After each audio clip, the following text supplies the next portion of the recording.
Telangana director general of police నియామక ప్రక్రియపై supreme court కీలక ఆదేశాలు జారీ చేసింది.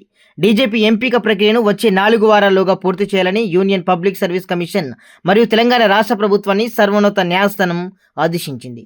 తెలంగాణ ప్రభుత్వం గత ఏడాది సెప్టెంబర్ 26న ఒక జీవో జారీ చేస్తూ శివధర్ రెడ్డికి డీజీపీగా పూర్తి అదనపు బాధ్యతలు అప్పగించింది. అయితే సుప్రీంకోర్టు గతంలో ఇచ్చిన మార్గదర్శకాల ప్రకారం డీజీపీని తాత్కాలిక లేదా ఇన్ఛార్జ్ పద్ధతిలో నియమించడానికి వీల్లేదని, కాబట్టి శివధర్ రెడ్డిని నియామక జీవోను రద్దు చేయాలని కోరుతూ హైకోర్టులో పిటిషన్ దాఖలైంది. ఈ పిటిషన్పై విచారణ జరిపిన హైకోర్టు శివధర్ రెడ్డి నియామక జీవోను కొట్టివేయడానికి నిరాకరించింది. అయితే శాశ్వత డీజీపీ ఎంపిక ప్రక్రియను కొనసాగించాలని రాష్ట్ర ప్రభుత్వాన్ని ఆదేశించింది. హైకోర్టు తీర్పును సవాల్ చేస్తూ పిటిషనర్ సుప్రీంకోర్టును ఆశ్రయించారు. ఈ పిటిషన్పై విచారణ చేపట్టిన సుప్రీంకోర్టు డీజీపీ నియామకంలో జాప్యంపై స్పందించింది. శివధర్ రెడ్డి లేదా అర్హులైన అధికారి ఎంపిక ప్రక్రియను 4 వారాల్లోగా కొలిక్కి తీసుకురావాలని యూపీఎస్సీ మరియు రాష్ట్ర ప్రభుత్వానికి స్పష్టమైన ఆదేశాలు జారీ చేసింది.